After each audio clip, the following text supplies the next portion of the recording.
Assalamualaikum warahmatullahi wabarakatuh. Bapak Ibu Kepala Sekolah, Bapak Ibu Guru semuanya, apa kabar? Alhamdulillah, puji syukur kehadirat Allah Subhanahu wa Ta'ala yang telah melimpahkan segala hidayahnya, karunia-Nya. Kita bisa bertemu Bapak dan Ibu kali ini kita bisa terus silaturahim dan menimba ilmu. Salawat dan salam kita haturkan kepada Nabi besar Muhammad Sallallahu Alaihi Wasallam. Bapak dan Ibu, sebelum kegiatan kita mulai, mari kita bersama-sama berdoa, memohon ridho Allah Subhanahu wa Ta'ala, Tuhan yang Maha Esa, sesuai dengan agama atau keyakinan Bapak dan masing-masing. Disilahkan.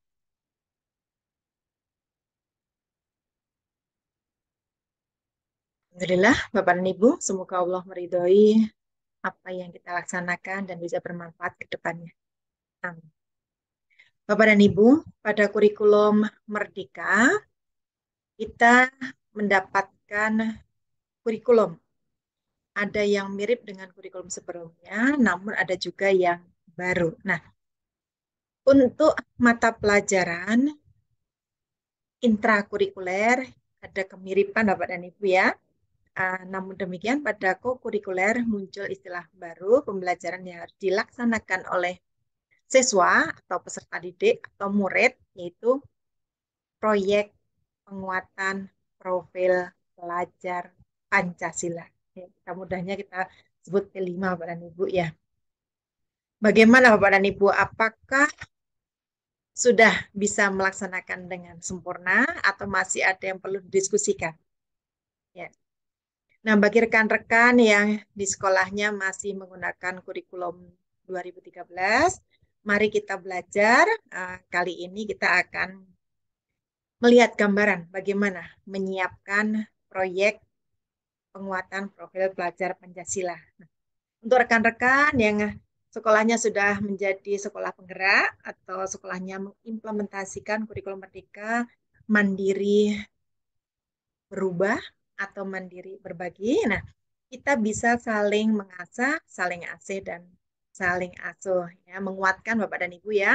Kalau misalkan kita punya pengalaman yang bisa kita sharing, silahkan nanti bisa share kepada rekan-rekan yang lain. Kalau misalnya Bapak dan Ibu memerlukan pengalaman tertentu karena mendapatkan suatu kesulitan atau kendala tertentu, nah mari kita di sini kita bisa belajar. Oke, Bapak dan Ibu ya.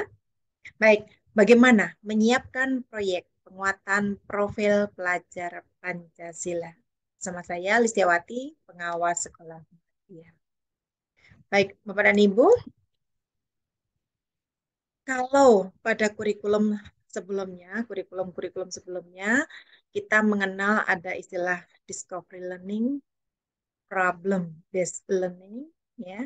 Kemudian ada project based learning, pembelajaran berbasis proyek. Nah, kalau sekarang ada proyek penguatan profil pelajar Pancasila. Apakah sama dengan pembelajaran berbasis proyek ya pada kurikulum sebelumnya, atau kalau sekarang dilaksanakan berarti pada mata pelajaran atau muatan lokal. Nah, berarti ini dalam intrakurikuler. Apakah sama, Bapak dan Ibu? Nah, Bapak dan Ibu, kalau pada mata pelajaran dulu kita mengenal PJBL, begitu kita singkatnya ya, PJBL Project Based Learning. Bapak dan Ibu guru memberikan motivasi awal ya, motivasi awal sebelumnya bisa diberikan tayangan video atau mungkin dengan narasi atau dengan visual lainnya berupa permasalahan yang ada di sekitar siswa atau peserta didik atau murid ya, Bapak dan Ibu. Kemudian bagaimana dicarikan alternatif solusi oleh siswa ya. Kemudian salah satu alternatif tadi dilaksanakan untuk pemenuhan eh, jawaban dari permasalahan itu.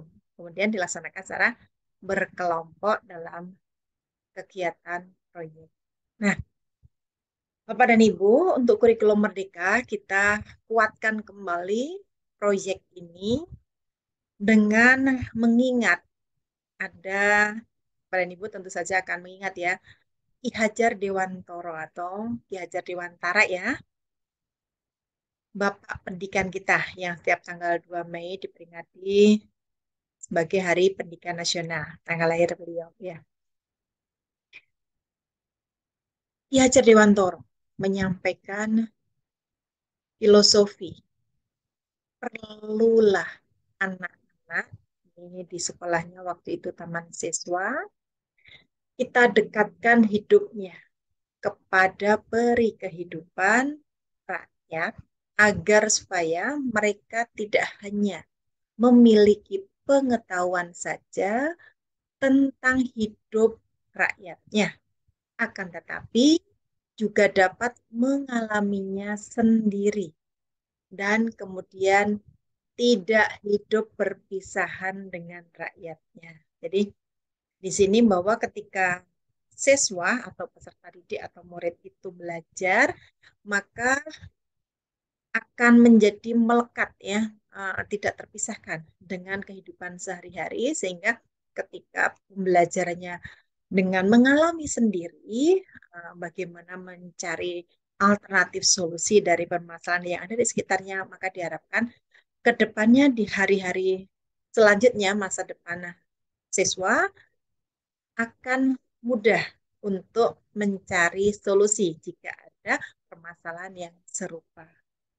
Atau pengalaman tadi bisa dikembangkan untuk mengembangkan inovasi-inovasi lainnya atau jika ada permasalahan yang lain.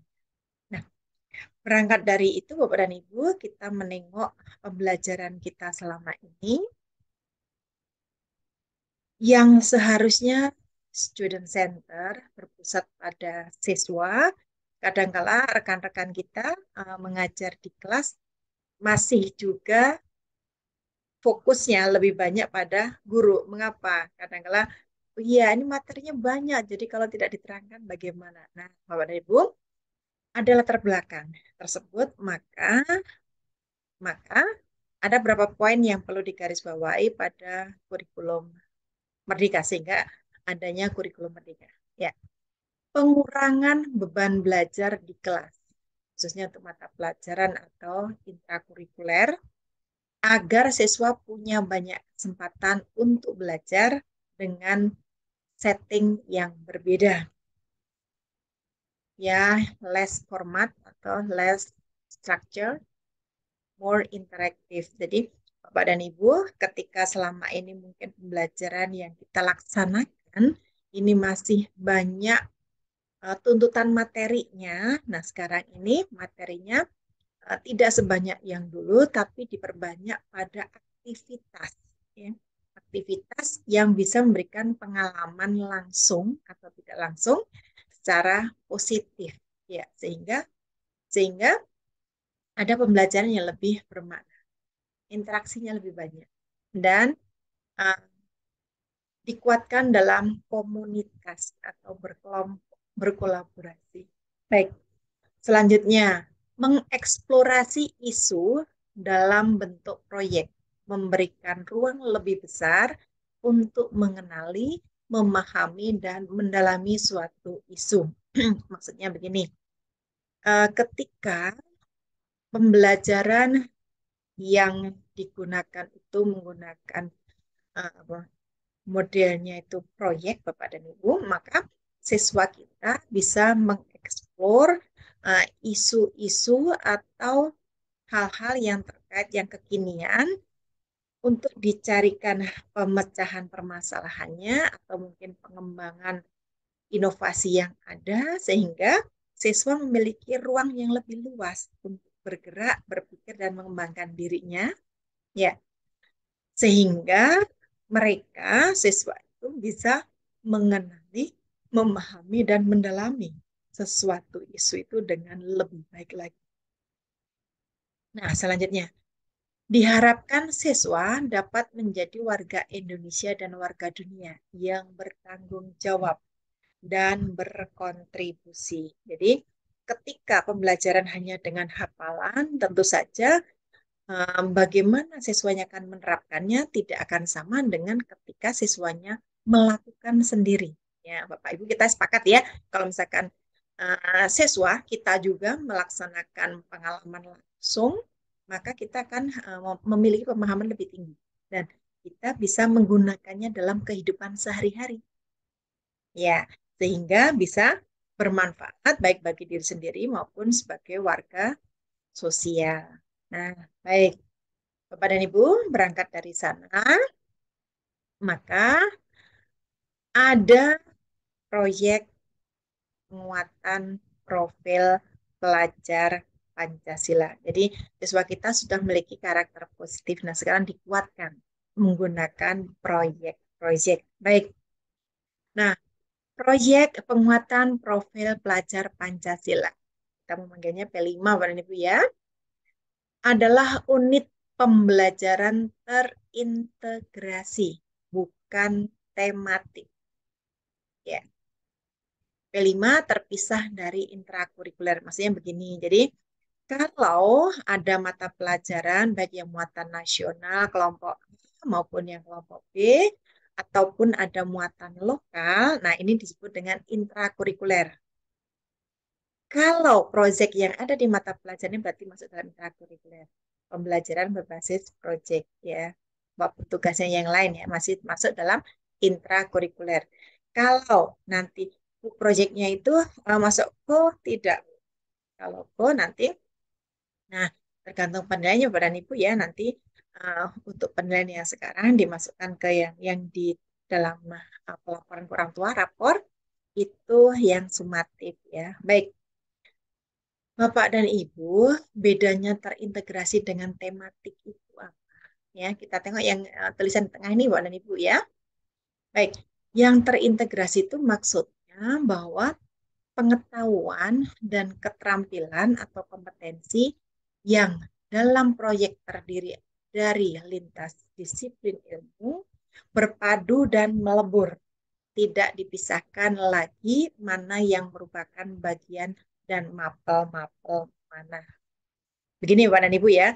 Jadi ketika melaksanakan suatu proyek, jelasnya menggunakan berbagai macam ilmu ya dari beberapa mata pelajaran yang digunakan untuk mengurai permasalahan itu sehingga bisa selesai. Nah, kalau pada yang P5 ini, ilmu-ilmu yang digunakan tadi pada beberapa mata pelajaran tadi tidak terpisah ya, tapi terpadu dan melebur sehingga nilainya tidak bisa dikembalikan ke mata pelajaran ya, terintegrasi. Makanya nanti ke depannya pelaporannya, rapornya P5 itu terpisah dengan rapor yang reguler. Nah, beda halnya dengan pembelajaran tematik ini ya sebelah kanan Pak dan Ibu ya. Mata pelajaran itu dirangkai atau dipadu dengan menggunakan satu tema. Pengetahuan dan keterampilan dari masing-masing mata pelajaran dapat diuraikan. Jadi, misalnya ada suatu pekerjaan atau suatu tugas menggunakan beberapa ilmu untuk dari mata pelajaran tertentu, tapi jika penyelesaiannya terpisah-pisah, maka itu disebutnya tematik. Hanya isu atau permasalahannya sama, tapi penyelesaiannya menggunakan ilmu yang berbeda. Nah, nanti pelaporannya terpisah masuk ke mata pelajaran itu yang tematik, Bapak dan Ibu ya. Baik, nah ini kalau saya berikan ilustrasi gambar, Bapak dan Ibu biar agak mudah membayangkan visualnya begini. Untuk yang integrasi ini ada, anggaplah nih yang gambar apa nih Bapak dan Ibu ya, ada rangkaian ya.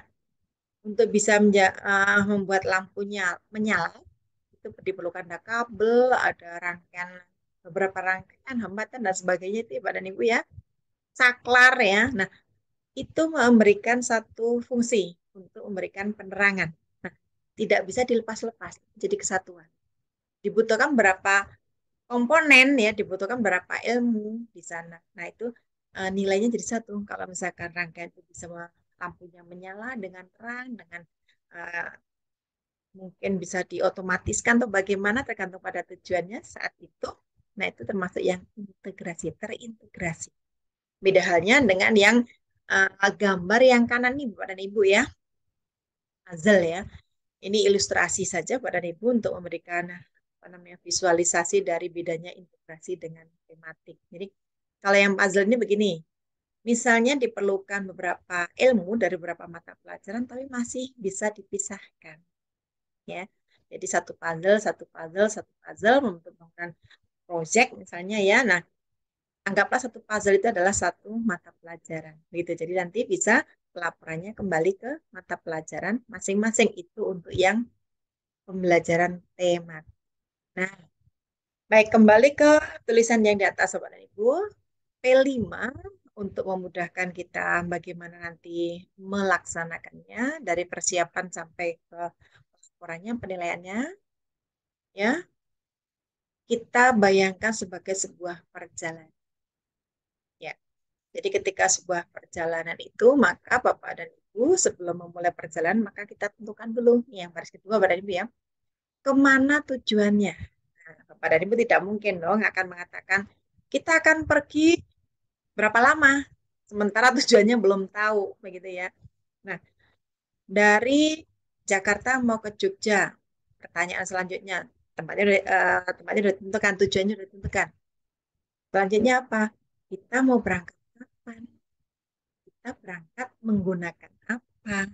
Ya, alat transportasinya, apa bekal yang perlu dibawa, dan seterusnya. Nah, pertanyaan-pertanyaan itu akan ada ketika Bapak Ibu sudah menentukan tujuan lebih dulu. Baik, kemudian muatan, muatan apa saja bekalnya yang perlu dibawa, gitu ya.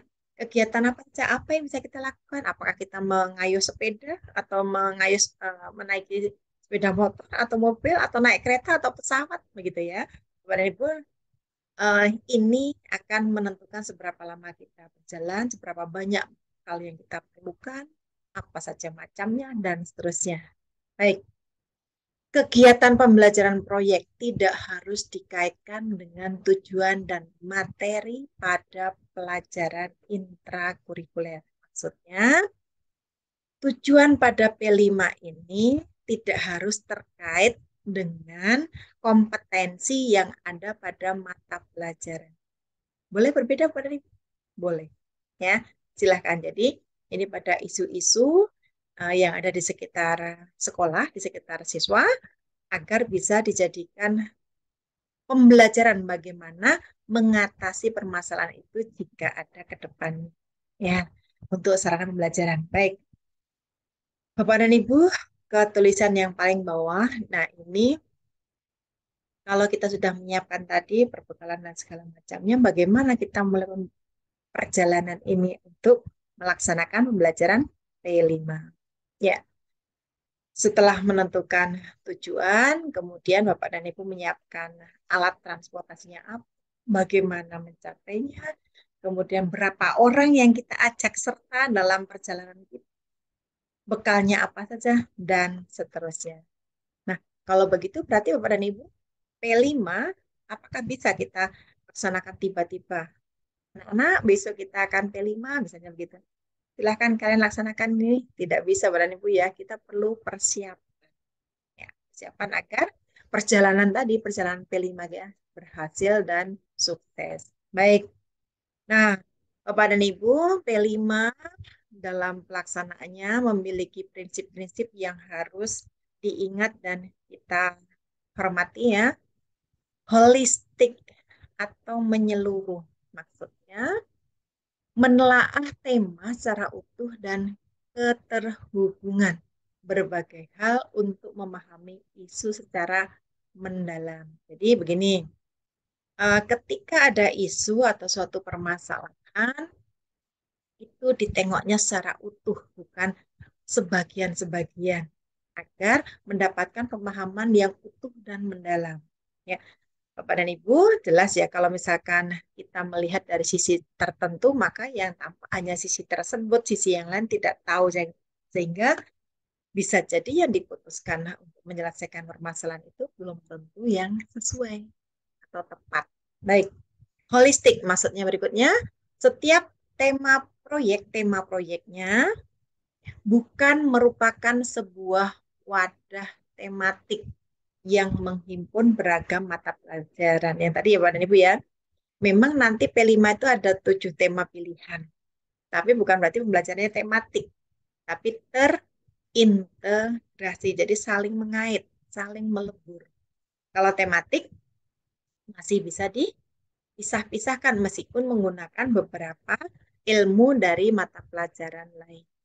Ada berapa disiplin ilmu gitulah, Ibu ya. Baik, holistik, melihat koneksi bermakna antar komponen proyek. Jadi masing-masing komponen proyek memiliki interaksi yang bermakna, bukan bukan interaksi yang netral ya Bapak dan Ibu ya, ada maknanya. Kontekstual. Jadi Bapak dan Ibu, P5 itu membuka kesempatan bagi murid atau siswa atau peserta didik ya untuk mengeksplorasi di luar lingkup sekolah. Jadi diizinkan jika siswa kita mau eksplor di luar sekolah, tentu saja Bapak dan Ibu, bagaimana untuk pendampingan dan keamanan mereka. Ya, Bapak dan Ibu perlu diskusikan, dibuat komitmen bersama mereka. Baik, tema-tema proyek P5 maksudnya dapat menyentuh persoalan lokal yang terjadi di daerah masing-masing sehingga pembelajaran bermakna. Jadi begini, ketika Bapak dan Ibu mau melaksanakan P5 di sekolah masing-masing, maka pastikan tema atau permasalahan yang diambil itu yang oleh siswa itu dikenal. Ya, dikenal oleh mereka. Jadi, mereka akan mudah dalam mencari alternatif solusinya. Untuk menindaklanjutinya akan mudah. Berbeda halnya kalau isu atau permasalahan itu tidak dikenal oleh mereka, siswa. Ya. Seperti misalnya begini, kalau siswa kita tinggal di daerah pesisir, ya, tentu saja mereka akan hafal dengan lingkungan pesisir, entah ikannya atau hewan laut yang lainnya, pasirnya, ombaknya, pasang naik, pasang surut, ya, kemudian angin, ya, panas, lembab, dan sebagainya. Jadi ketika ada permasalahan tentang pasang surut, kemudian air pasang misalnya ya, atau mungkin ada gelombang ombak yang sampai ke daratan agak jauh, nah mereka sudah mengenal pengalaman itu dan memiliki ketertarikan yang tinggi untuk menyelesaikan jika ada permasalahannya. Mengapa? Karena terjadi dekat dengan mereka. Berbeda halnya kalau misalkan siswa kita ada di pesisir, kemudian kita membuat pembelajaran permasalahannya atau isu yang kita angkat tentang pabrik yang ada di kota. Ya, bagaimana kata kata siswanya misalkan, lah saya tidak tahu tentang pabrik, saya tidak tahu manfaatnya apa belajar seperti ini. Nah, kalau misalkan tidak terlalu berkesan, berarti dikatakan mereka belajar kurang bermakna. Nah, jadi berkesan itu ada maknanya, ada manfaatnya, baik jangka pendek maupun jangka panjang. Jadi kontekstual, sesuai yang terdekat dengan mereka, siswa. Ya. Berpusat pada murid atau pada siswa atau peserta didik. Ya, jelas. Jadi Bapak dan Ibu, sebagai guru kita memfasilitasi mereka dalam pembelajaran. Nah, diberikan kesempatan kepada murid atau siswa atau peserta didik ya untuk mengeksplorasi berbagai hal atas dorongannya sendiri. Maksudnya bukan diperintah untuk melakukan sesuatu, bukan diperintah untuk membuka referensi tertentu, tapi atas inisiatif sendiri. Karena pembelajarannya ada pada mereka, mereka yang akan bergerak dan tugas kita memfasilitasi untuk itu. Baik, setiap kegiatan pembelajaran dapat mengasah kemampuan murid atau siswa serta didik agar lebih inisiatif, meningkatkan daya dan dalam menentukan pilihan dan memecahkan masalah. Jelas ya Bapak dan Ibu ya, bukan berpusat pada guru. Jadi bukan apa maunya guru, tapi apa yang dibutuhkan oleh siswa, maka gurunya memfasilitasi untuk itu agar siswanya mendapatkan pengalaman pembelajaran tentang hal tersebut. Baik, eksploratif itu membuka kesempatan bagi self inquiry ya, inquiry ya dari apa yang diamati dengan indera ya dan pengembangan diri siswa, murid atau peserta didik. Nah, baik, tidak berada dalam struktur intrakurikuler. Jelas ya tadi Pak Nebi ya, bukan berada dalam kompetensi di mata pelajaran tertentu atau skema formal mata pelajaran. Baik, selanjutnya menguatkan kemampuan murid atau siswa peserta didik dalam pelajaran intrakurikuler. Jadi bisa menguatkan, bisa ya. Tapi tidak boleh disangkutkan dengan mata pelajaran. Misalkan, oh ini karena proyek yang begini, maka nilai mata pelajaran ditambahi atau dikurangi. Tidak begitu, Bapak dan Ibu ya. Baik, prinsip. Selanjutnya, apa yang bisa kita laksanakan untuk melaksanakan P5 dari awal? Pak dan Ibu, sekolah dalam hal ini dipimpin oleh Bapak Ibu Kepala Sekolah ya. Silakan bersama tim pengembang sekolah, boleh ya, yang khusus untuk P5, bersama rekan-rekan guru yang mengajar pada eh, kelas yang menggunakan kurikulum Merdeka. Nah, kalau sekarang yang 2022-2023 berarti baru kelas 7 untuk SMP ya. Dan seterusnya ya, Bapak dan Ibu. Nah, kita tentukan dulu kita itu maksudnya kepala sekolah dengan tim ya. Silakan bisa nanti disampaikan juga kepada rekan-rekan guru ya yang lain dalam satu sekolah tersebut. Kita menentukan dulu temanya. Tahun ini yang disiapkan oleh pemerintah ada 7 pilihan tema. Ya, tahun depan apakah sama? Kita tengok ya, kita ikuti ya peraturannya. Dari 7 tema itu, kalau misalkan sekolah kita ini adalah SD, maka kita bisa memilih 2. Kalau SMP berarti bisa memilih 3. SMA, SMK bisa memilih 3. Ya, disiapkan 7. Memilihnya bagaimana, Bapak dan Ibu? Kembali tadi ya, ke prinsip tadi. Apa yang kontekstual, isu-isu di sekitar sekolah, di sekitar siswa, dan seterusnya tadi. Ya. Kemudian, setelah tema ditentukan, tentukan dimensinya. Dimensi itu sesuai dengan profil pelajar Pancasila. Ada 6. Yang ada di chart di bawahnya ini, Bu dan Ibu ya, yang ada di heksagonal nih ya. Baik, ada namanya beriman takwa kepada Tuhan Yang Maha Esa dan berakhlak.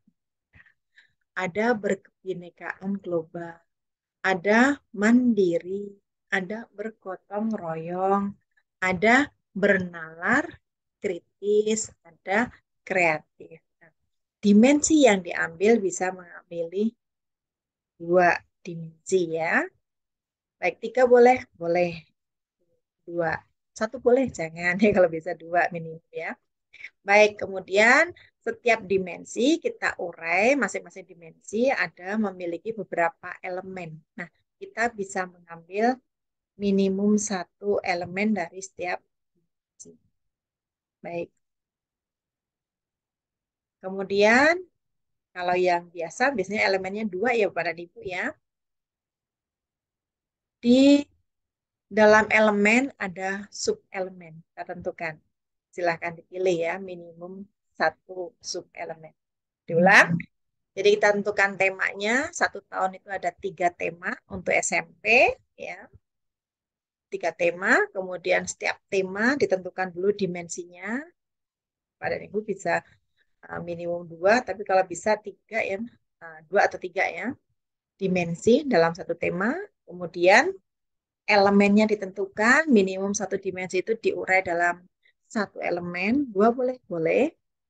Kemudian diurai dalam sub-elemen, minimum 1 untuk setiap elemen.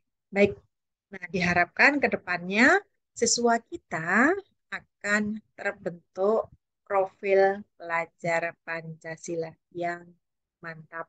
Nah, baik Bapak dan Ibu, P5 ya.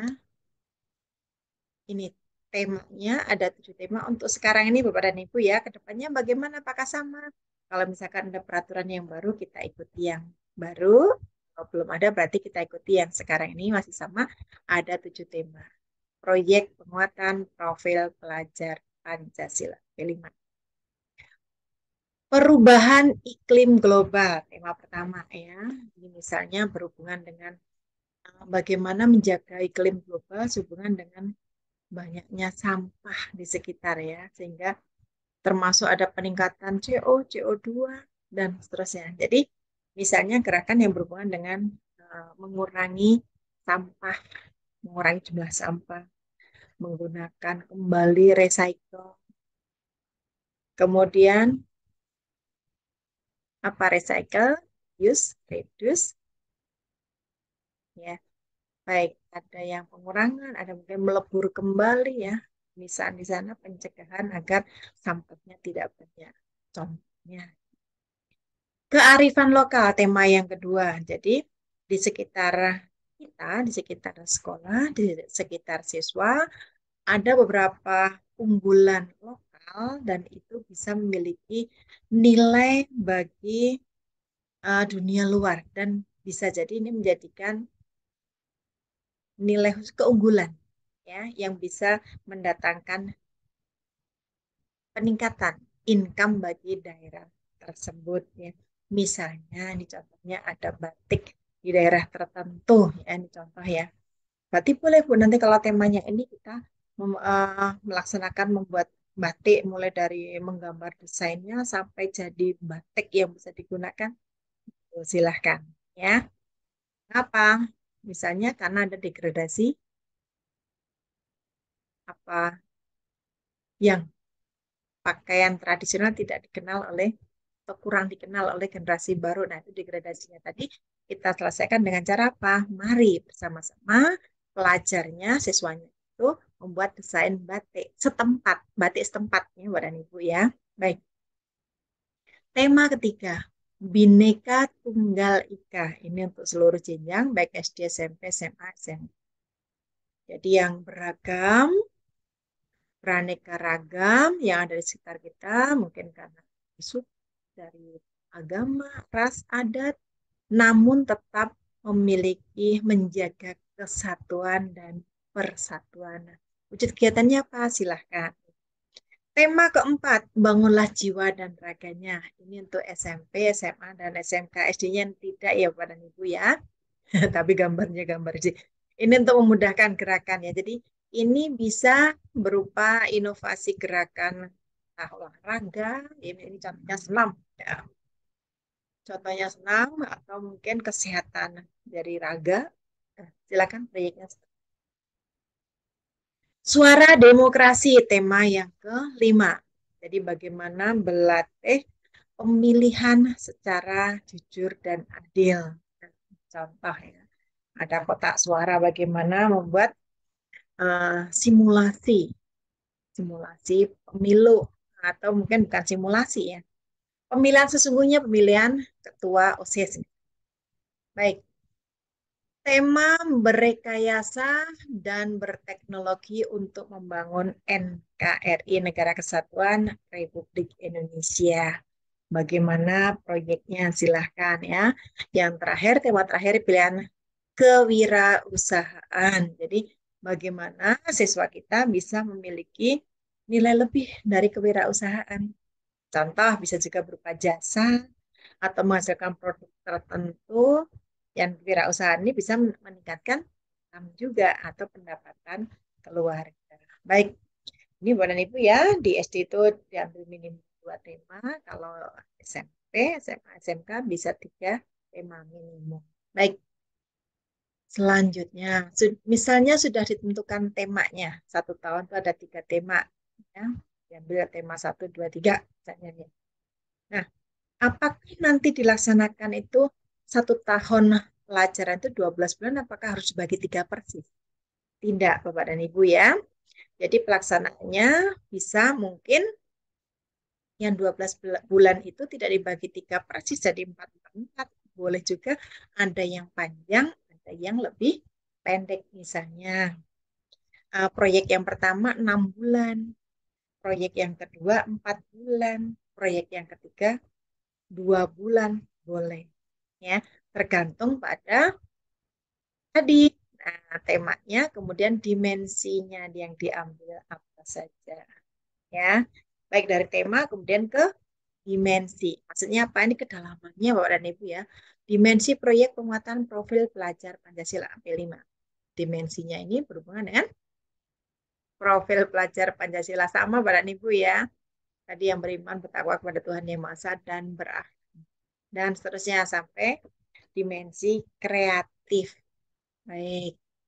Nah,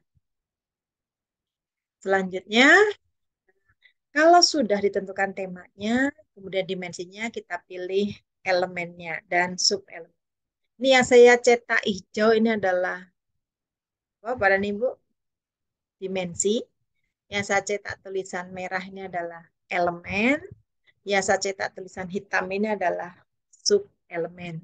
Yang biru itu adalah bagaimana kita untuk pembelajarannya. Baik, kita ambil contoh Bapak dan Ibu, beriman, bertakwa kepada Tuhan Yang Maha Esa dan berakhlak mulia. Ada 5 elemen. Akhlak bernegara, akhlak pribadi, akhlak kepada manusia, akhlak kepada alam, akhlak bernegara. Ya, misalnya temanya misalnya kita ambil contoh Bapak dan Ibu ya, ingin membuat composting di sekolah. Kenapa kok composting? Sampah-sampah di sekolah dan sekitar itu banyak ya. Dari daun-daun kering misalnya, rumput-rumput kering banyak. Nah, jadi kegiatannya apa? Composting. Nanti dipisahkan dulu ya, sampah organik dan anorganik. Baik. Misalnya, ketika pembuatan kompos tadi, ini berhubungan dengan beriman dan bertakwa dimensi 1. Kalau misalkan iya, misalnya contohnya ya, berhubungan dengan akhlak pribadi. Begitu ya, contoh, berhubungan dengan akhlak pribadi elemennya. Mengapa? Ya, kalau misalkan kita membuang sampah pada tempatnya, tidak perlu mengotori lingkungan, jadi tidak perlu banyak pencemaran. Nah, maka panas panas bumi juga tidak akan naik turun, maksudnya tidak akan stabil. Ya. Itu berarti ada hubungannya. Kalau misalkan membuang sampah, makan banyak-banyak diambil tapi tidak dihabiskan. Membuang sampah banyak. Nah, maka semakin banyak sampah, semakin menderita bumi. Ya, jadi berhubungan dengan apa tadi, Pak Ibu? Ber, ya, bertema yang pertama, kita tengok lagi yang ini. Perubahan iklim global. Ya. Nanti ada keberlanjutan. Perubahan iklim global. Baik. Nah, akhlak pada manusia boleh misalnya bagaimana biar tidak mengotori sebelah. Jadi ada sampah, daun-daun kering. Kalau saya bakar, nah kan mengganggu tetangga. Itu berarti perlu ada akhlak kepada manusia. Jadi membakar sampah lebih baik jangan ya Bapak dan Ibu ya. Bisa dibuat composting bagi yang sampah organik. Yang anorganik di recycle. Bisa. Baik. Contoh, silakan diambil 2 elemen boleh. Nah, sub elemennya misalnya saya ambil contoh yang kelak pribadi yang B ini ya Bapak dan Ibu ya. Ini ada 2 sub elemen. Kalau yang sebelah kirinya hak beragama ada 3 sub elemen dan seterusnya. Nah, yang bulatan atas integritas ini dikerjakan pada alur perkembangan di akhir fase ini yang atas juga, ya, yang tulisan biru. Kalau yang tulisan hitamnya ini merawat diri secara fisik, mental, dan spiritual yang diambil, maka alurnya juga yang di bawah. Itu Pak Ibu ya, ini untuk memudahkan saja. Baik, begini. Maksudnya, apakah akhlak pribadi ke integritas diperlukan? Ya, merawat diri secara fisik, mental, dan spiritual. Nah, agak susah, Bu. Ya udah kita ambil 1. Akhlak kepada manusia, masih yang mana tadi kalau composting misalnya? Mengutamakan persamaan dengan orang lain dan menghargai perbedaan. Nah, apakah masuk? Mengutamakan persamaan. Kalau kita punya sampah, kita tidak mau kotor, ya jangan diletakkan di tetangga atau mungkin dibuang di kali sehingga bisa mengotori kemana kali itu mengalir airnya, jadi bisa menyumbat di sana, jadi bisa merugikan orang lain. Nah, ini berarti tidak menghargai, ya, tidak menghargai orang lain. Mereka tidak punya sampah, gara-gara kita salah membuangnya, maka mereka bisa mendapatkan sampah. Nah, bisa dimasukkan ya. Kalau bisa, silahkan kalau dipilih ya. Berempati kepada orang lain. Nah, perlu empati. Nih, ya. Iya, Bapak dan Ibu. Sebelum diteruskan ya, yang perlu diingat Bapak dan Ibu, P5 itu proyek penguatan profil pelajar Pancasila. Profil pelajar Pancasila itu adalah karakter positif. Berarti pada P5 ini yang dititik beratkan pada penguatan karakter positifnya, bukan pada produk akhir ya Pak dan Ibu ya. Untuk diingat berarti nanti ketika memilih elemen atau sub elemennya ini pada bagaimana karakter siswa atau murid atau peserta didik itu menjadi lebih kuat lagi yang positifnya. Nah, karakter yang mana? Nah, ini ada misalnya tadi pribadinya bagaimana, pada manusia yang lain bagaimana. Itu ya Pak dan Ibu ya. Jadi targetnya atau tujuan akhirnya bukan produk, tapi apa? Peningkatan karakter positif sesuai dengan tadi ya. Dimensinya apa? Kemudian elemennya dipisahkan, dari elemen diurai lagi menjadi sub. Baik, dan seterusnya. Bapak dan Ibu. Nah, ini contoh lagi bagaimana. Ini saya ambil contoh yang alur perkembangan di akhir fase ini yang D. Ya, karena kita sedang belajar di jenjang SMP, saya ambil yang D. Bapak dan Ibu kita ingat ya, kalau yang di SD kelas 1, kelas 2 itu berarti fase A. Kelas 3, 4 fase B. Kelas 5, 6 fase C. Kelas 7, 8, 9 fase D. SMA kelas 10 fase E dan seterusnya. Nah, untuk yang SMP ini jadi begini, ketika siswa itu masuk kelas 7 dan keluar dari sekolah kelas 9, maka itu berarti satu fase. Satu fase. P5 diharapkan ini bukan di akhir proyek, bukan di akhir tahun, tapi di akhir fase. Setiap siswa memiliki, nah tadi karakter tadi ada berapa, sampai ke sub elemen. Nah, ini alurnya. Sebagai contoh, saya mana Bapak dan Ibu? Yang ini ya, yang akhlak kepada manusia ya. Nah, kalau yang akhlak kepada manusia subelemennya mengutamakan persamaan dengan orang lain dan menghargai perbedaan, maka alurnya adalah yang atas nih, yang bulatan atas, biru, tulisan biru.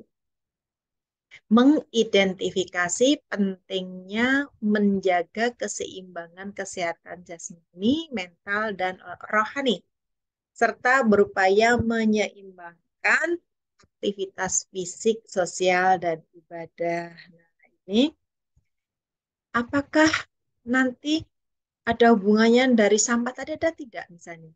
Bu, sampah ya sampah, masuk ada hubungannya dengan akhlak pada manusia? Ada, kita tengok Bapak dan Ibu ya. Di sini, keseimbangan kesehatan jasmani di sini. Kalau sampah berserakan bisa menimbulkan sakit dong ya, secara fisik ya. Mental, banyak sampah, bau, bisa stres dong. Nah, kalau tidak ada berarti bisa jernih mentalnya ya, dan seterusnya. Nah, kemudian ini yang akan kita garis bawahi. Oh, ini berarti proyeknya nanti apa? Ya. Baik. Kalau yang berempati kepada orang lain, maka yang bawah nih, memahami perasaan dan sudut pandang orang dan atau kelompok lain yang tidak pernah dikenalnya.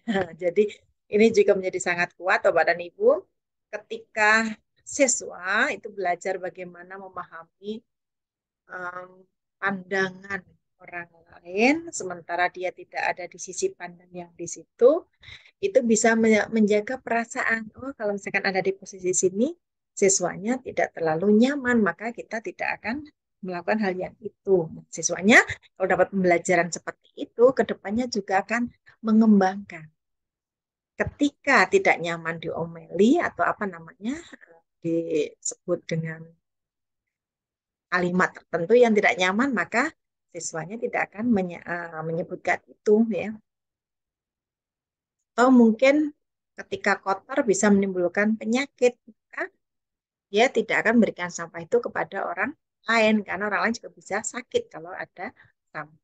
Baik, contoh Pak Ibu ya. Nah, ini untuk alur pada jenjang UT, pada fase UT ya, fase fase A kelas 1 2, fase B kelas 3 4, fase C kelas 5 6, fase E SMK ya, Bapak dan Ibu ya. Baik. Nah, ini contoh Bapak dan Ibu. Kemudian dimensi yang kedua, dimensi berkebinekaan global. Dengan cara yang sama Bapak dan Ibu, nanti silakan bisa dirundingkan bersama rekan-rekan ya, apa dimensi yang akan diambil. Misalnya mengambil ini, maka ada elemennya nih yang tulisan merah paling atas Bapak dan Ibu ya. Mengenal dan menghargai budaya.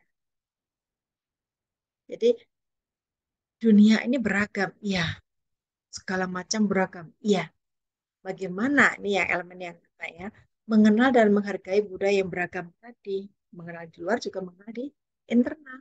Ya, yang B, komunikasi dan interaksi antar budaya. Jadi antar budaya memungkinkan terjadi interaksi atau komunikasi sehingga menjadi lebih bermanfaat. Ya, baik. Refleksi dan tanggung jawab terhadap pengalaman kebinekaan. Ini juga masih elemen yang ketiga ya. Refleksi dan tanggung jawab bersama, tanggung jawab ya, terhadap pengalaman kebinekaan. Jadi, kalau misalkan di suatu komunitas ternyata beragam suku, ya, ketika ada yang tersinggung, berarti ada suatu adat dalam suku tersebut yang mungkin bisa menjadikan seseorang nyaman atau bahkan tersinggung. Jadi tergantung pada masing-masing ya. Nah, ini tadi mana tadi? Kalau begitu perlu ada refleksi. Refleksinya bagaimana? Misalnya, oh yang seperti ini mungkin di kita tidak apa-apa, tapi untuk uh, rekan-rekan kita dari wilayah yang lain ini bisa menimbulkan ketersinggungan. Berarti saya tidak perlu melakukan hal yang ini ketika bersama dengan mereka yang tadi pada tempat itu, daerah tersebut ada ketersinggungan. Jadi bisa menjaga diri sesuaikan dengan kondisi ini masih di sini refleksi ya. Baik menghilangkan stereotip dan seterusnya ya. Selanjutnya elemen berkeadilan sosial. Jadi ketika tentang global juga adil secara sosial. Bagaimana apa namanya pemahaman yang ada di sosial itu bisa kita lakukan secara adil. Baik, Bapak dan Ibu, saya tidak akan uraikan semuanya satu persatu. Silahkan bisa nanti di screenshot atau diputar kembali ya. Ini tulisannya agak panjang, silahkan bisa. Ini resume ya, yang bisa Bapak Ibu digunakan untuk memudahkan merencanakan P5.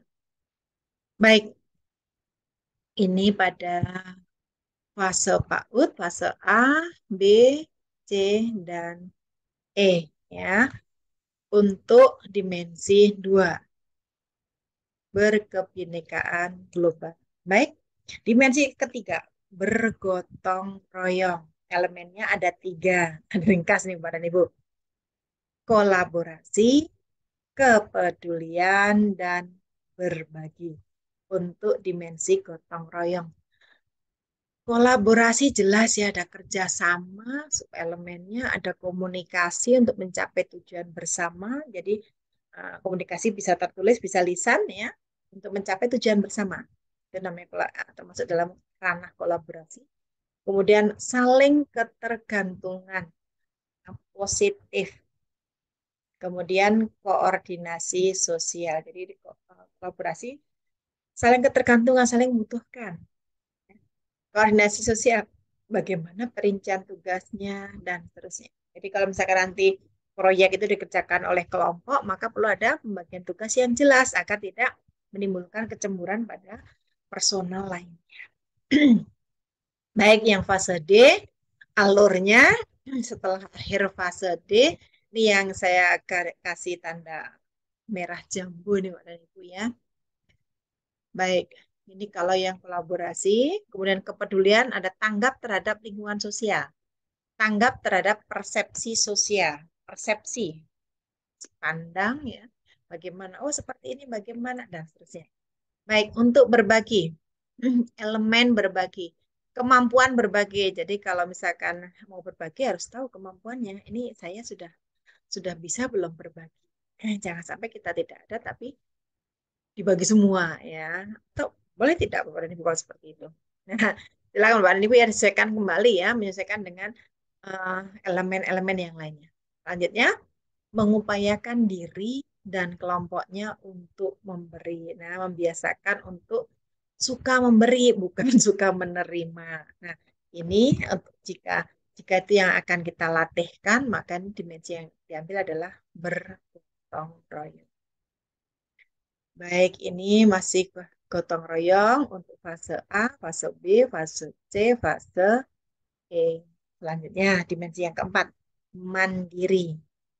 Ada dua elemennya, pemahaman diri dan situasi yang dihadapi, serta regulasi diri. Bedanya apa nih ya? Mirip-mirip baik. Kita tengok yang tulisan hitam nih, Bapak dan Ibu ya, subelemen. Pemahaman diri dan situasi yang dihadapi itu, subelemennya ada dua. Mengenali kualitas dan minat diri, serta tantangan yang dihadapi. Mengenali kualitas dan minat diri, serta tantangan yang dihadapi. Nah, jadi siswa diharapkan bisa mengenal dirinya sendiri. Apa kelebihannya, apa kekurangannya, nah kemudian tantangannya dihadapi apa. Nah, kemudian bisa juga mengembangkan refleksi diri. Ya, ini untuk elemen A. Elemen B, regulasi diri. Ada banyak, Bapak dan Ibu ya. Regulasi emosi. Jelas, Bapak dan Ibu ya. Kadang-kala ini kalau sampai dewasa juga tidak terlatih untuk bagaimana mengendalikan emosi. Bisa jadi meskipun dewasa, tapi masih suka emosi ya. Baik, emosinya kurang stabil. Ya, baik. Bagaimana untuk regulasi emosi? Mengelola, atur ya. Baik. Penetapan tujuan belajar, prestasi dan pengembangan diri serta direncanakan serta rencana strategis untuk mencapainya. Jadi, apa tujuan belajarannya, prestasi yang tidak dicapai apa, pengembangannya bagaimana dan seterusnya. Baik, kemudian menunjukkan inisiatif dan bekerja secara mandiri. Ya.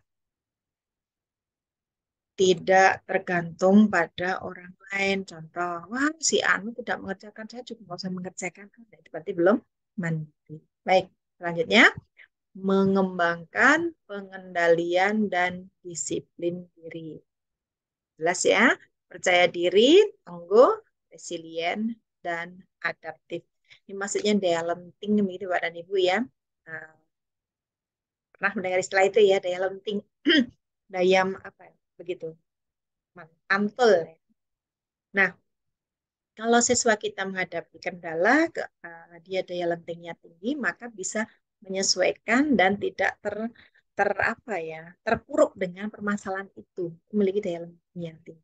Baik, ini mandiri. Kalau mandiri berarti bisa ya, tidak harus bergantung pada orang lain. Wah, tidak ada orang lain nggak jadi melakukan sesuatu. Tidak begitu. Selanjutnya ini untuk elemen dari dimensi mandiri dari fase A, B, C, dan E. Selanjutnya, dimensi bernalar kritis ada 3 elemen, memperoleh dan memproses informasi dan gagasan, menganalisis dan mengevaluasi penalaran, merefleksi pemikiran dan proses berpikir dalam mengambil atau pengambilan ya maksudnya ya mengambil keputusan. Jadi, bernalar kritis itu diawali dengan memperoleh bukan diawali ya, yang uh, sebaiknya dilalui memperoleh dan memproses informasi dan gagasan. Jadi kalau datanya benar, lengkap, kemudian diproses menjadi lebih mudah, kan akan muncul gagasan. Nah, kalau misalkan seperti itu, maka ini elemennya yang ini. Contohnya, subelemennya mengajukan pertanyaan, mengidentifikasi, mengklarifikasi, dan mengolah informasi dan gagasan. Baik yang elemen B ada satu subelemen hanya satu. Warnanya biar berarti double semua karena satu ya. Elemen menganalisis dan mengevaluasi penalaran dan prosedur. Baik, selanjutnya yang merefleksi pemikiran dan proses berpikir dalam pengambilan keputusan juga subelemennya hanya satu yaitu merefleksi dan mengevaluasi pemikirannya sendiri. Nah, ini untuk dimensi yang keenam yaitu kreatif. Kreatif dan ini bernalar kritis ini Bapak dan Ibu, ini untuk melatih siswa kita bagaimana terhadap pemikiran yang tingkat tinggi, hot ya. Makanya kebanyakan untuk proyek itu Nah, berpikir yang kompleks ya. Baik, kreatif elemennya ada tiga, menghasilkan gagasan orisinal, menghasilkan karya dan tindakan yang orisinal, memiliki keluasan berpikir dalam mencari alternatif solusi permasalahan. Bingung bukan Ibu? Atau jelas? Menghasilkan gagasan yang orisinal, gagasannya yang asli. Asli dari ide mereka. Kalau yang B, menghasilkan karya dan tindakan yang orisinal. Jadi mungkin gagasannya boleh dari diri sendiri atau mungkin dipandu dari orang lain, misalnya dari gurunya, dari rekan sejawat. Kemudian karyanya atau tindakannya itu yang orisinal oleh siswa tersebut. Ya. Baik, yang memiliki keluasan berpikir, jadi tidak sehingga alternatif dari solusi itu akan lebih beda halnya dengan kaku begini. Misalnya ya, ada sampah yang ditemukan di parit pinggir jalan sehingga jalannya menjadi banjir. Banjirnya tinggi. Ternyata paritnya dangkal karena banyak sampah di sana. Nah, kalau yang bagus bagaimana? Berarti tinggal pro saja yang ada di sana. Oleh siapa? Masyarakat sekitar ya, membantu gotong royong. Berarti bisakah seperti ini? Bisa. Nah, kalau yang ini yang tidak luwes itu yang begini. Ya, kalau ini kalau ini banjir, paritnya udah penuh ya bikin parit baru. Nah, itu orang ibu agak kaku ya. Kalau memang parit yang lama bisa tinggal dikeruk sampahnya atau endapan lumpurnya tinggal dikeruk. Kalau yang kaku, bikin dong parit baru. Ya. Nah itu, jadi perlu di apa Bapak dan Ibu perlu ada komitmen di awal ya dengan siswa atau murid atau peserta didik agar tidak salah paham. Baik. Nah, ini Bapak dan Ibu tadi elemen subelemen yang dipilih ya. Baik, kalau sudah disiapkan, kemudian Bapak dan Ibu nantinya bersama tim akan menyusun apa kegiatannya. Bapak dan Ibu, gambarannya begini. Jadi, karena P5 itu adalah transformasi pendidikan.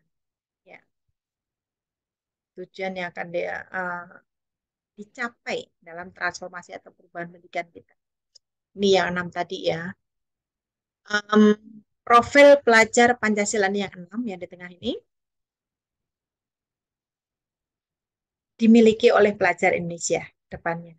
Ya, sekarang kita mulai rintis untuk penguatannya. Nah, bagaimana Bapak dan Ibu pelajaran yang selama ini yang warna jingga, oranye ya, intrakurikuler sudah biasa ya. Kita melaksanakan pembelajaran dalam mata pelajaran dan muatan lokal. Maksudnya biasanya pembelajaran kita sudah mengenal ya. Yang baru yang ini, yang kanan yang abu-abu ini. P5. Ekstrakurikuler juga kita sudah terbiasa untuk melaksanakan ekstrakurikuler ya. Ada yang pilihan, ada yang wajib. Baik, jadi P5 ini setara dengan intrakurikuler mata pelajaran pokok ya ini ya, ataupun ekstrakurikuler pilihan ataupun wajib ya, setara untuk menciptakan budaya sekolah yang positif ya. Ini karakternya juga semuanya positif, profil pelajar Malaysia semuanya positif. Baik, nah kalau Bapak dan Ibu tadi sudah membuat draft, coret-coretan apa yang dilaksanakan, kemudian Bapak dan Ibu kepala sekolah bersama tim untuk menyusun modul proyek penguatan profil pelajar Pancasila. Modul itu semacam apa ya Pak dan Ibu ya, program ya atau proposal. Baik, jadi ada judulnya, judul kegiatan Bapak dan Ibu ya. Kalau tadi misalkan temanya apa tadi, yang sampah tadi, ya. Masih ingat Bapak dan Ibu? Ditambah contoh apa tadi? Oke, kita tengok sedikit ya. Mana tadi? Tema. Nah, tema perubahan iklim global. Kegiatannya composting misalnya begitu ya. Baik, nah kita kembali ke modul apa? Modul yang kita tuliskan judulnya, apakah perubahan iklim global atau composting? Nah, judulnya adalah composting, Bapak Ibu ya. Composting itu contoh ya, Pak dan Ibu ya. Alokasi waktu misalnya, oh kalau membuat kompos, baik kompos yang padat ataupun yang cair, ini perlu waktu 2 bulan cukup ya. Misalnya 2 bulan berarti berapa itu Pak dan Ibu? 8 minggu ya, 8 minggu. Baik, temanya apa tadi? Tadi sudah ya Pak dan Ibu ya. Baik, topiknya tentang apa? Jumlah peserta didik atau jumlah murid atau jumlah siswa. Ada berapa? Kemudian sarana prasarana yang diperlukan apa saja. Nah, tim proyeknya. Pak dan Ibu, tim proyek kalau misalkan di SMP itu ada 3 tema, maka proyeknya berarti ada 3 ya minimum ya. Kalau begitu sebaiknya yang menjadi ketua tim proyek yang pertama kalau bisa tidak menjadi ketua yang tim kedua. Jadi biar berbagi kesempatan dan berbagi pengalaman ya. Kecuali kalau di sekolah itu memang sumber daya manusianya masih terbatas. Baik tim proyek ya. Kalau sekarang yang kelas 7, Bapak dan Ibu, tim proyeknya apakah kelas 7 saja atau dengan kelas 8 dan kelas 9? Nah, Bapak dan Ibu, ketika kurikulum Merdeka ini misalnya pelajaran PABP 3 jam pelajaran, yang sekarang untuk PABP 2, yang satu waktunya, satu JP itu diberikan ke P5. Jadi untuk Bapak Ibu, tadi contohnya ya, yang mengajar PABP tadi, berarti beliau harus mengajar pada P5. Karena apa? Karena jamnya di sana 2, ditambah yang di P5 1. Tapi P5-nya guru yang PABP tersebut bukan mengajar PABP, tapi apa tadi ya? Integratif. Baik, tim proyeknya silakan ditulis.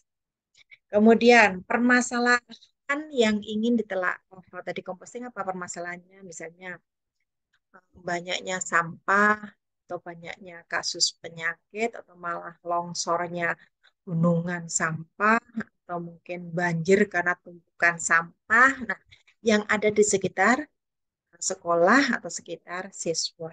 Baik. Kemudian tentukan dimensinya. Ya, Bapak dan Ibu, dimensinya tadi temanya sudah diambil, kemudian dimensinya minimum 2. Elemennya minimum kalau bisa 2. Ya, Bapak dan Ibu ya. Tadi sebut 1 ya. Kalau bisa 2 Bapak dan Ibu ya. Kalau bisa. Subelemennya 1 boleh. Nah, di sini tidak dituliskan ada berapa, tapi minimum 1. Karena ada yang elemennya hanya ada 1 subelemen tadi ya, Bapak dan Ibu ya. Baik. Indikator keberhasilan proyek. Nah, misalnya tadi proyeknya composting, indikator keberhasilannya apa? Apakah siswa bisa membuat kompos padat dan membuat kompos cair, atau harus ada produk komposnya? Ya, Bapak dan Ibu, ah, bagaimana kalau misalkan yang karena tadi yang dipentingkan adalah prosesnya, maka indikatornya adalah ketika siswanya atau peserta didik itu sudah mampu melakukan pembuatan ya proses rangkaian pembuatan kompos ya berhasil atau tidak itu menjadi ranah selanjutnya. Kalau misalkan berhasil berarti bisa menindaklanjutinya ya. Kalau misalkan tidak berhasil juga ada tindak lanjut untuk dievaluasi. Mengapa kok tidak berhasil? Berarti ke prosesnya. Kalau misalkan harus ada apa namanya kompos, misalnya kompos pupuk ya sudah jadi atau pupuk cair air lindi begitu. Nah, kalau misalkan yang gagal bagaimana nilainya? Sementara P5 ini orientasinya bukan kepada produknya, tapi kepada prosesnya ya. Karena menguatkan karakter positif yang kita sebut tadi apa tadi? Dimensi profil pelajar Pancasila. Jadi indikator keberhasilannya mungkin di sekolah tentang composting tadi misalnya apa siswa atau peserta didik atau murid mampu mengurai permasalahan sampah di sekitaran tempat tinggal, menjadi barang yang berharga. Jadi kalau seperti ini berarti siswa dalam kelompoknya bisa bisa kompostingnya bermacam-macam, bebas ya, bisa kompos padat atau kompos cair ya. Kalau misalkan indikator keberhasilannya siswa bisa menghasilkan pupuk, nah berarti hanya yang cenderung yang padat. Tapi kalau pupuk, boleh pupuk padat, boleh pupuk cair, maka bebas ya. Jadi tergantung indikator keberhasilan. Bapak dan Ibu perlu perlu diingatkan ke rekan-rekan guru bahwa indikator keberhasilan ini uh, bukan tiba-tiba ada, tapi harus ditengok pada bagaimana kondisi atau karakteristik siswa, bagaimana kondisi sekolah dan Bapak Ibu guru sendiri. Ya, kalau sudah, kemudian uh, disiapkan bagaimana kegiatan P5-nya. Ini yang tulisan biru, ada 5 tahapan, yaitu tahapan pengenalan. Misalnya tadi composting pengenalan itu apa? Oh, bahwa ketika ada sampah seperti ini nanti timbul masalah. Jadi bisa jadikan sampahnya menjadi kompos dan pengenalan. Bagian awal, awal pertemuan, kontekstualisasi. Jadi ada kontekstual apa ya? Ke arah kehidupan sehari-hari dihubungkan ke sana. Ini masih juga bisa paparan oleh guru. Aksi. Nah, setelah kontekstual nanti siswanya menyusun dalam kelompok dengan bimbingan guru ya, menyusun rencana kegiatan mereka. Misalnya bagaimana yang satu misalkan mengambil limbah sampah-sampah dari rumah tangga. Yang satu lagi mengambil sampah dari sawah misalnya. Kelompok lain lagi mengambil sampah dari kebun dan seterusnya. Jadi mereka diizinkan Bapak dan Ibu ya dalam kelompok dengan bimbingan guru yang sudah ditunjuk atau koordinator untuk P5, pendamping yaitu koordinator ya Bapak dan Ibu ya. Nah, menyiapkan apa saja bahan yang diperlukan, waktunya bagaimana, biayanya bagaimana, dan seterusnya. Untuk yang kontekstualisasi bisa diundang ahlinya atau praktisi Bapak dan Ibu ya, sehingga nanti pada saat aksi direncanakan dulu kemudian dilaksanakan itu mereka punya gambaran ya, bagaimana cara composting sederhana dengan mini komposter misalnya ya. Baik, gunakan apa itu Bapak dan Ibu?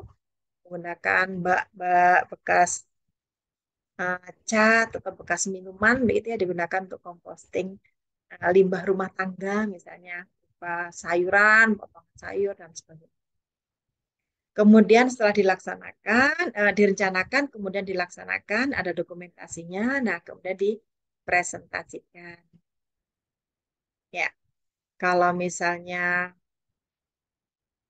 dalam bentuk kegiatan yang luas, maka presentasi ini di kelas dulu, kemudian akan ada dalam bentuk pameran ya, pameran atau apa Bapak dan Ibu ya, expose ya, expose. Jadi misalkan menghasilkan pupuk padat. Nah, dibuat kantong, dikantong-kantongin dengan kemasan yang menarik, kemudian disiapkan brosur yang bersesuaian.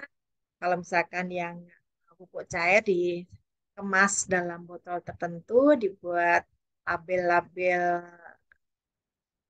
dari Erlindi tadi, pupuk cair, kemudian bagaimana memberitahukan informasi manfaatnya untuk apa, komposisinya apa, dan seterusnya. Nah, itu pada ekspos puncak aksinya. Bolehkah puncak aksi bukan bukan berupa ekspos pameran sekolah? Boleh ya, misalnya bazar, boleh. Apakah bisa menyatu dengan pensi? Apa itu namanya kegiatan pekan seni ya?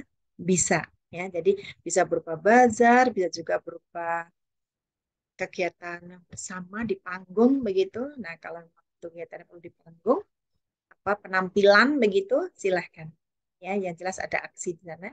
Kemudian refleksi, bagaimana merefleksikannya diingat dulu dengan indikator keberhasilan. Yang berhasil berapa persen, yang kurang berhasil berapa persen, sebabnya mengapa, dan seterusnya. Kemudian disiapkan tindak lanjut.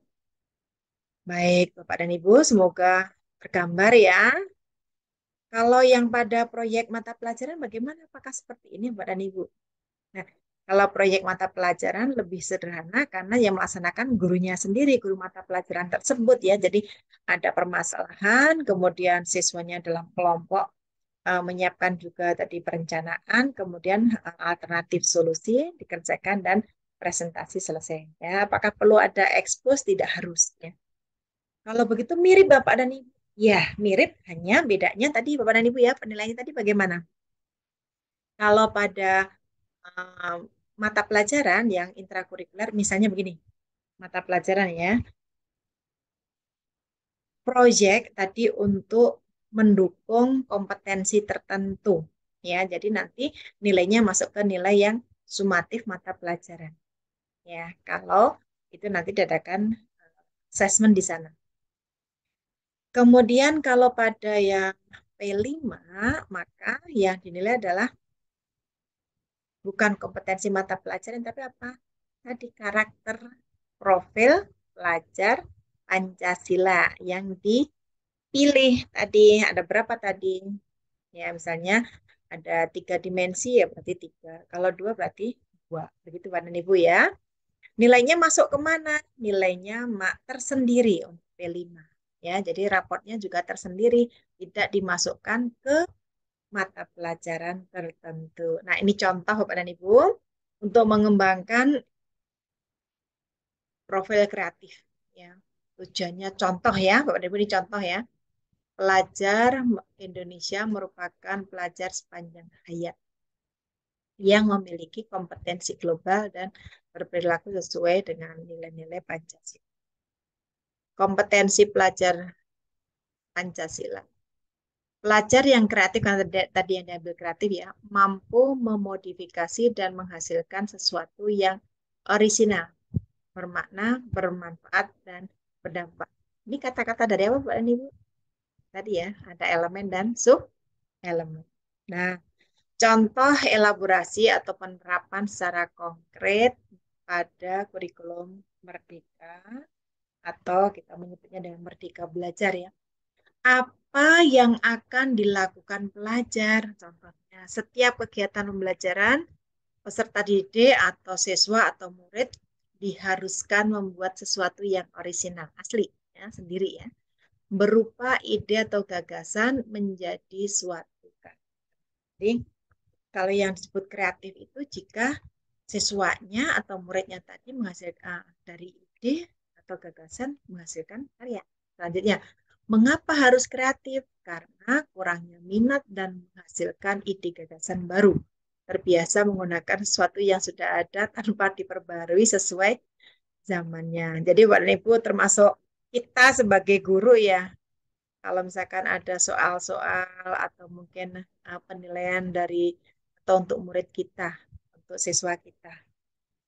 Apakah yang sekarang kita gunakan itu bikinan baru, buatan baru, atau memodifikasi yang sudah ada, atau justru tahun kemarin kita gunakan kembali tanpa ada perubahan. Nah, mirip-mirip seperti itu Pak dan Ibu ya. Kalau misalkan kita menggunakan yang tahun kemarin tidak ada perubahan persis, nah itu termasuk yang ini ya, yang kreatif. Berarti kalau yang kreatif bagaimana Bu? Boleh menggunakan yang kemarin, silahkan dimodifikasi sesuaikan dengan siswanya. Mengapa? Karena zaman sudah berubah, iptek jalan terus. Dan yang jelas siswanya kan berbeda dengan tahun kemarin, berarti gaya belajar mereka juga bisa jadi berbeda dengan yang tahun sebelumnya. Jadi kita harus menyesuaikan juga, makanya ada modifikasi. Kreatif, modifikasi itu masuk kelompok kreatif. Bagaimana mencapai pelajar kreatif? Nah, profil ini terapkan pada pembelajaran seluruh mata mutlak melalui penugasan ini kalau untuk ya intrakurikuler pada Ibu ya. Nah, kalau untuk P5-nya berarti ya dengan penugasan yang tadi yang kreatif ya, berupa penugasan portofolio produk dan seterusnya. Contohnya karya, kalau teks narasi visual misalnya 2 dimensi, sastra, karya seni dan seterusnya. Siapa pihak terkait? Nah, kalau yang kreatif ini maka akan melibatkan seluruh warga di sekolah. Orang tua atau wali, peserta didik atau murid ya. Komite sekolah, kemudian pemerintah dan kemitraan lainnya atau stakeholder lain. Baik, Bapak dan Ibu. Nah, ketika kita sudah mengembangkan tadi profil kreatif, baik. Jadi, apakah profil kreatif hanya ada pada P5? Tidak, Bapak dan Ibu ya. Kreatif tadi bisa di P5, bisa di mata pelajaran atau intrakurikuler, bisa juga di co-kurikuler ya. Baik, P5 itu kan termasuk co-kurikuler juga, Pak dan Ibu ya. Apakah bisa di ekstrakurikuler? Bisa, ya. Bisa. Nah, mana yang mau dikembangkan? Silahkan disusun. Maka rekan-rekan kepala sekolah bersama tim sekolah akan menyusun ini di sebelum awal tahun pelajar. Baik, Bapak dan Ibu, kita ada di penghujung ya. Jadi proyek penguatan profil pelajar Pancasila ini atau PIMA termasuk dalam co-kurikuler. Ya, kurikulernya kalau yang kurikulum merdeka ini wajib, kalau yang dulu untuk penugasan proyek ini sifatnya boleh ya kurikulumnya sebelumnya. Di luar mata pelajaran atau muatan lokal yang sifatnya intrakurikuler.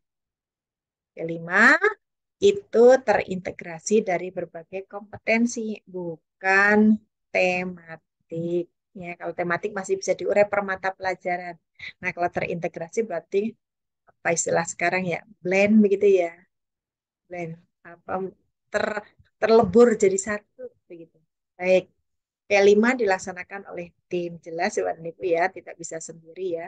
Kalau proyek yang di kelas oleh guru mata pelajaran bisa sendiri. Bisa. Kalau P5 karena melibatkan ya, tidak. Baik, rapor untuk P5 terpisah dari rapor reguler. Keduanya ini sudah ada di e-rapor. Bisa diunduh ya melalui tautan laptopnya yang ada Dapodik. Khusus bagi sekolah yang sudah menerapkan kurikulum merdeka, baik sekolah implementasi kurikulum merdeka mandiri berubah atau yang mandiri berbagi. Untuk yang sekolah masih kurikulum 2013 atau mandiri belajar, rapor E5-nya, rapor rapor untuk P5-nya belum. Bapak dan Ibu, semoga bermanfaat ya. Bapak dan Ibu habis ini bisa bersama-sama rekan di sekolah bisa menyusun persiapan P5 untuk tahun pelajaran depan. Semoga ada manfaatnya Bapak dan Ibu. Dengan kegiatan kita yang terencana, semoga pelaksanaan P5 di sekolah menjadi lebih bermakna dan semoga bisa menjadikan amal jariah bagi kita semuanya, juga bagi siswa atau murid atau peserta didik kita. Mohon maaf atas segala kehilafan. Saya akhiri. Assalamualaikum warahmatullahi wabarakatuh.